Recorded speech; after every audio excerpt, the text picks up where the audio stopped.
Get out of here. John's words shocked me. I stood frozen in surprise, my mouth agape, wordless. It seems they do not understand their position. They better brace themselves. There's no other way but to make them understand my position. The moment I resolved myself, a wry smile appeared on my face. My name is Wendy Smith. I am a 52-year-old full-time employee at a certain food manufacturing company. Being a full-time employee at this age often leads to the misunderstanding that I am single. However, I am not single. I married John in my 20s, and soon after, we had our son, Matt.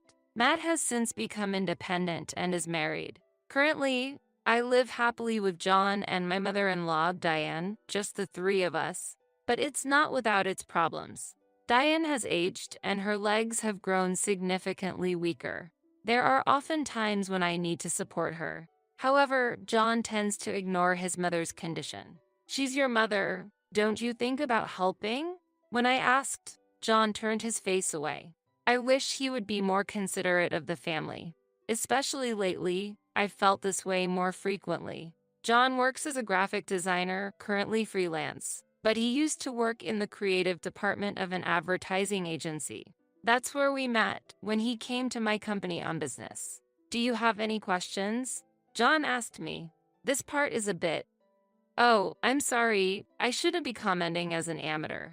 No, advertising isn't just for professionals. Your opinion is valuable. John kindly replied. He was a warm-hearted person. That was my first impression of John. After some business interactions, John proposed we start dating, which, needless to say, led to marriage. However, about 10 years after our marriage, John mentioned he wanted to quit his job and start his own business. Can you really make a living on your own? I continued working after our marriage, so we had a comfortable life. But our son, Matt, was already in upper elementary school at this time. While there were no issues currently, we anticipated future expenses like tutoring. Plus, we had to consider the possibility of neither John or I being able to work in the future. For these reasons, I couldn't agree with John giving up his stable situation. This led me to question him. I can still get work from my current workplace, so don't worry. You work from home too, right? Huh? Work from home? You used to go to the office, but now you work from home, right?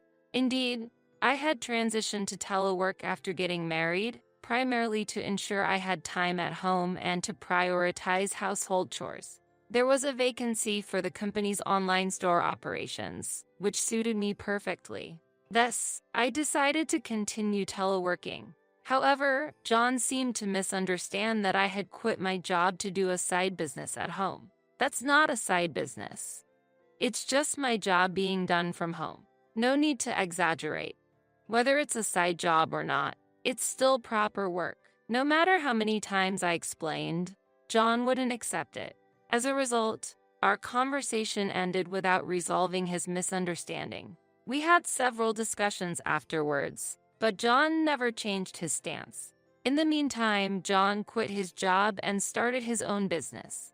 I couldn't hide my anxiety, but contrary to my fears, John's business was doing well. He looked happier and more relaxed than before. It seems to be going well. Yeah, I get work through connections from my previous job, and I can spend weekends with Matt, so it's really good. That's great. I felt relieved. However, a few years later, a new problem arose, which I brought up to John. Putting Mom in a nursing home? Yes, your mother herself wants it. She's become less mobile and wants to be admitted. What do you mean? John's interrogative tone left me speechless. I do want to take care of my mother-in-law. However, with both housework and my job, it's not that simple. Moreover, Matt is in middle school, facing high school entrance exams. With the need for support in various areas, I can't focus solely on my mother-in-law. After explaining these circumstances to John, he became visibly angry and vented his frustration. So, you plan to abandon my mother?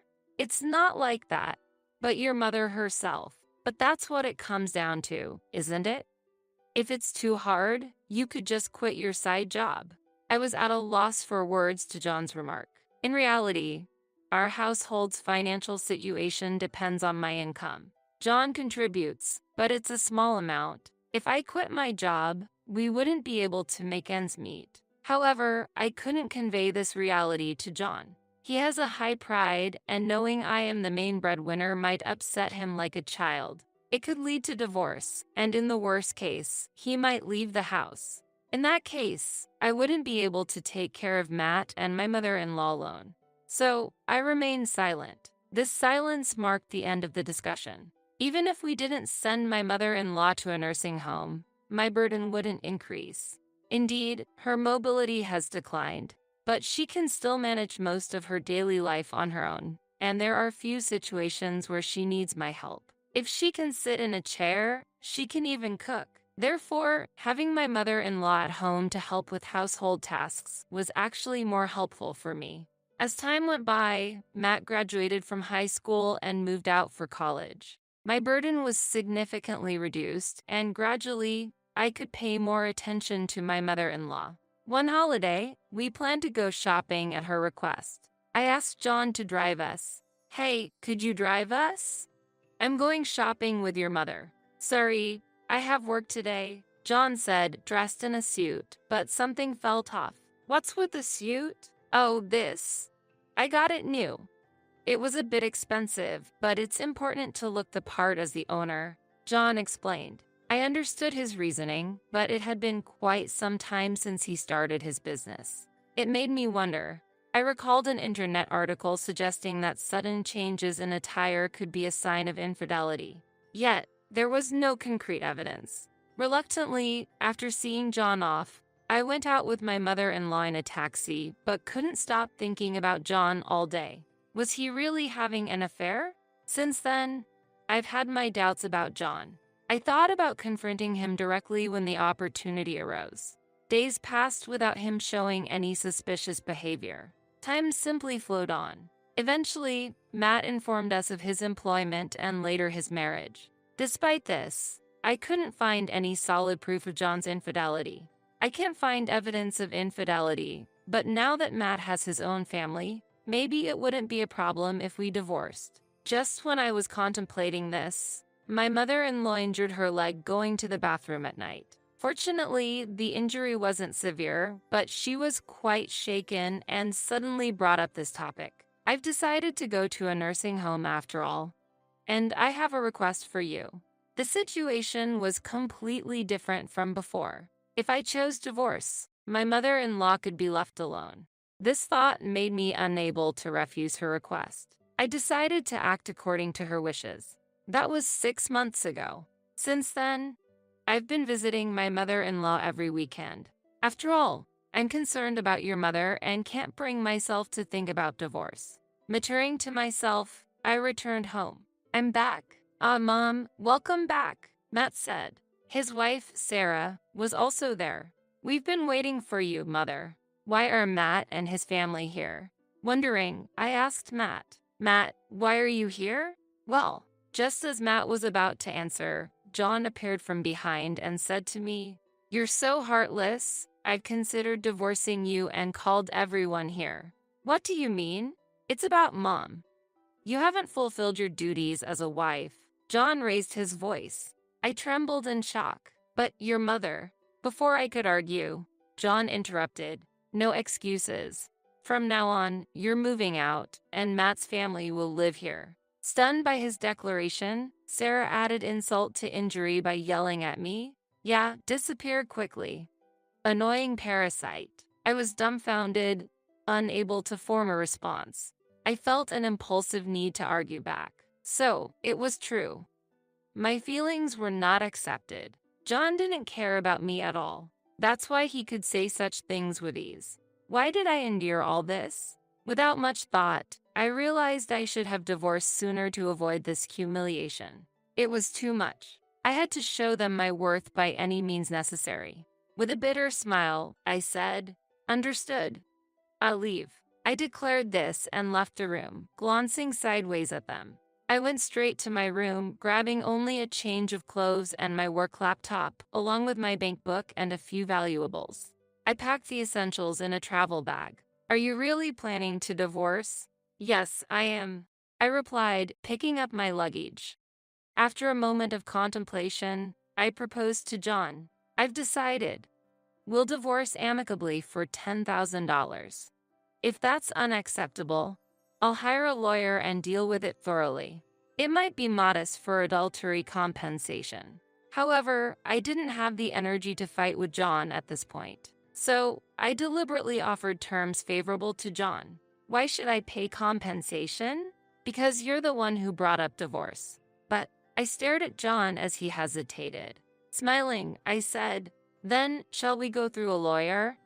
If adultery is discovered, it won't end with just $10,000. What? At least $30,000. If you're innocent, that should be fine, right? It was clear what choice John would make.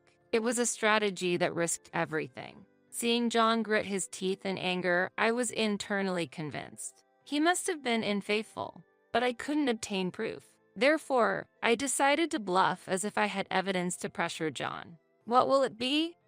If we go to a lawyer, I'll also demand compensation from your affair partner.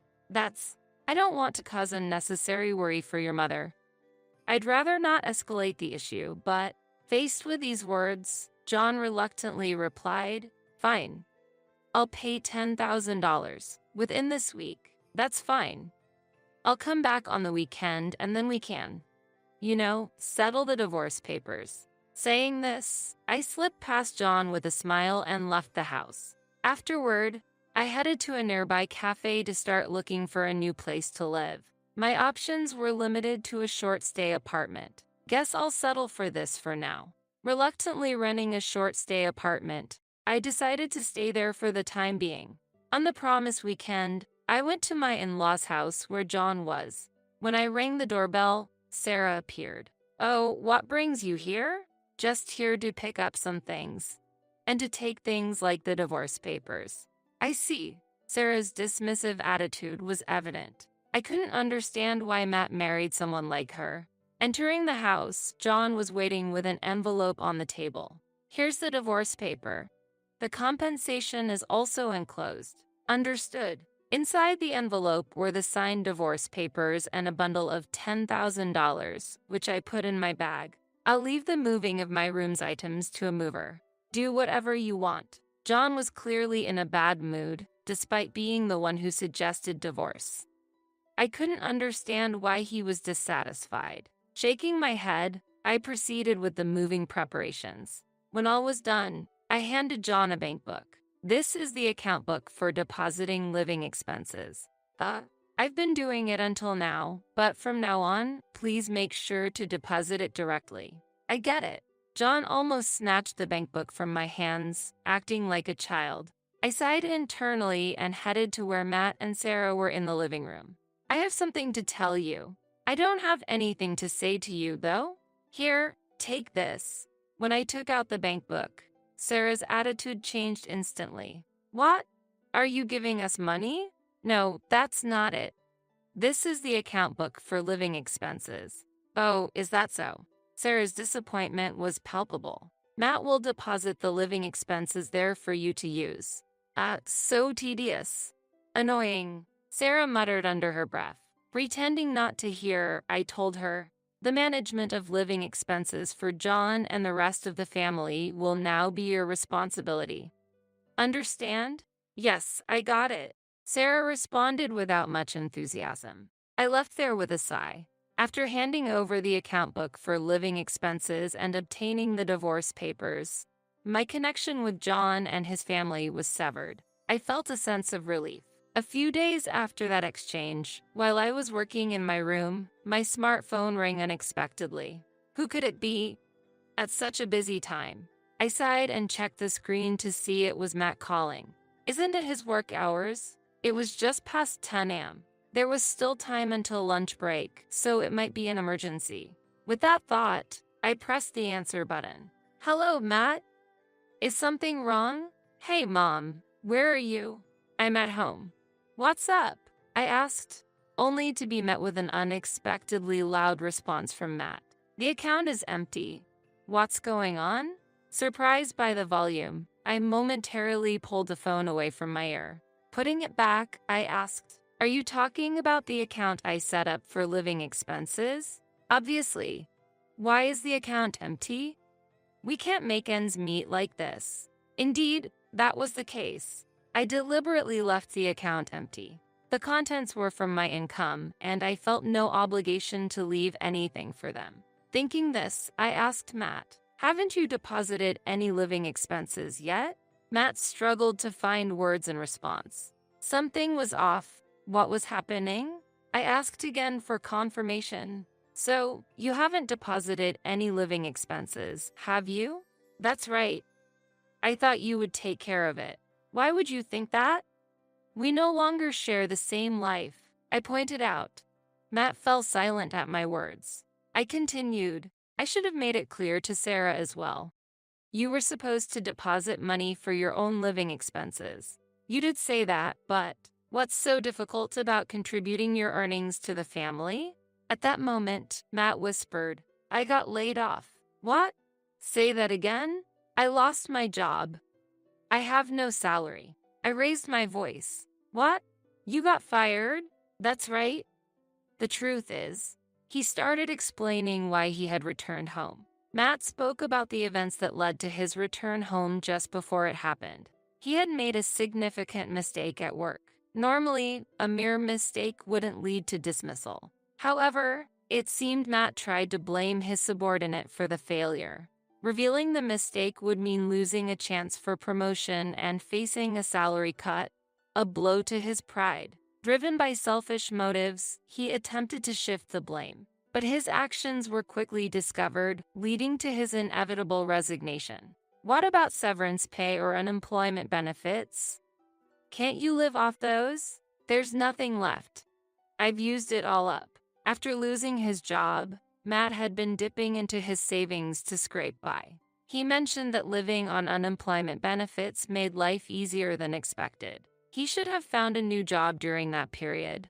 But Matt took no action, overconfident in his abilities. Believing he could find a job anytime, he spent his days playing around with Sarah instead. By the time he seriously started looking for a job, he was rejected everywhere.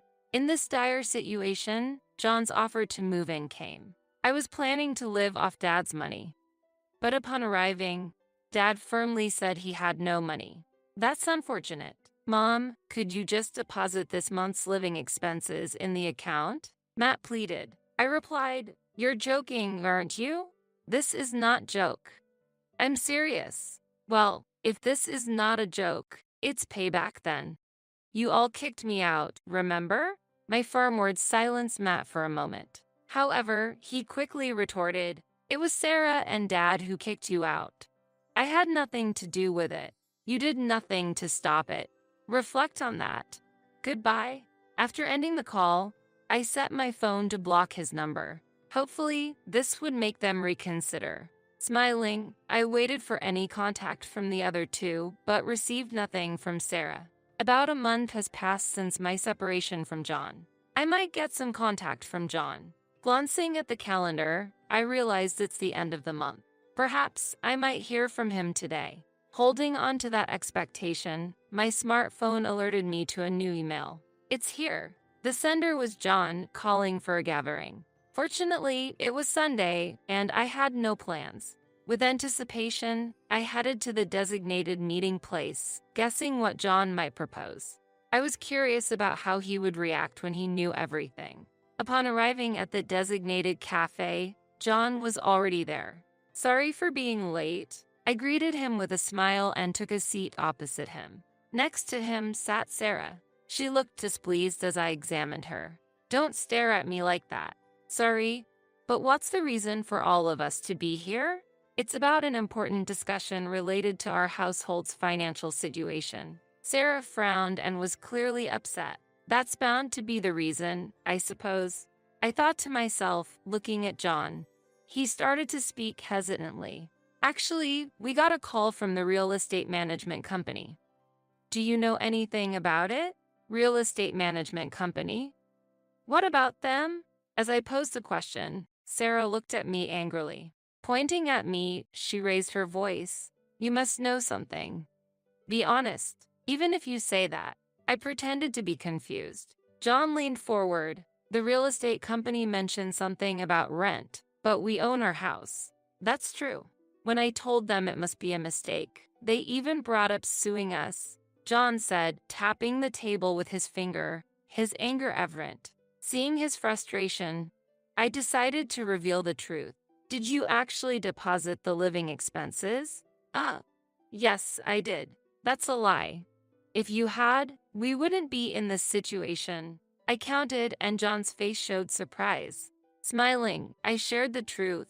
The rent in question is for the family home. It should have been paid from the account I gave you. Wait a minute. We own our own home. There's no need to pay any rent. Well, the truth is, your mother sold the house, so your family no longer owns it, I explained. John and Sarah looked puzzled by my explanation. I then began to detail the whole story. A while back, when the decision was made for my mother-in-law to move into a nursing home, there was one obstacle. Although her pension could cover the monthly payments, she couldn't afford the lump sum required for admission. I suggested a lease-back option to her. With this approach, she could remain in her familiar home while securing the necessary funds. However, this meant that regular lease payments would become necessary. So, I decided to allocate the $500 you were supposed to contribute monthly to the household for this payment. What about the living expenses then? I was covering those entirely, which amounted to $2,000 a month. John and Sarah were visibly shocked. If you had properly provided for living expenses, it would have just been deducted for the payment. But once you understand, please make the transfer promptly and continue to do so in the future. Okay. As I smiled, John began to panic. Sensing something was off, John finally confessed his true situation. Actually, my business failed and the company went bankrupt. Why did that happen? Well, as John hesitated, Sarah indignantly pointed out, he was having an affair and spent a fortune on that woman. That's why we're broke. According to Sarah, John had used the business funds to lavish money on his mistress, leading to the business's collapse. Unable to tell me directly, they hoped for Matt's financial support by inviting him and his family home. It's all Dad's fault. No, that's not. How is it not your fault? Pushing your responsibility onto others. You and your son are the same. Sarah erupted and an argument ensued. As they began to quarrel, I quietly left the scene. Later on, John and Matt struggled to find re-employment, and with the rent deadline approaching, they reluctantly started working part-time in retail. However, Matt couldn't stand being instructed by younger part-timers and quit. John, mocked for his age in his 50s, lost the will to continue working. Ultimately, they ended up borrowing money from dubious lenders and were forced to work on a fishing boat to repay their debts. Now, they are reportedly working on crab fishing boats in the north. Meanwhile, Sarah, having given up on them, returned to her parents' house temporarily. However, debt collectors visited there too, so she's currently working night shifts. As for myself, I'm enjoying living alone, occasionally visiting my mother-in-law in the nursing home, and leading a fulfilling life. My mother-in-law sometimes asks about remarriage, but I'm not in that mindset yet. However, there's someone at the nursing home who has caught my attention. It seems my mother-in-law has noticed too, but for now, I wish to just watch